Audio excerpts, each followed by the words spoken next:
Hello, in this video we're gonna check if Motorola Edge 30 Ultra has a stereo speakers. So in order to check that, first let's find all of the speakers on this device.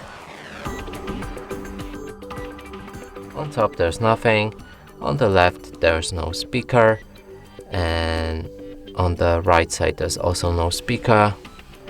On the bottom we can find one speaker right here. On the back, no speaker. And if we look right here, there's a phone call speaker. So to determine if that's a stereo speakers, we'll need to play some music. If the sound is coming from both of these speakers, that means it's a stereo speaker. If the sound is coming from only one source, that's a mono speaker. So let's try that.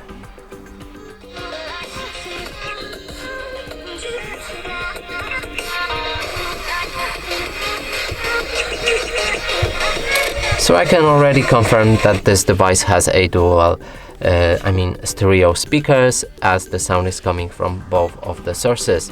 And that's it for this video. Hope you like it. Please consider subscribing to our channel, leave a like and a comment below.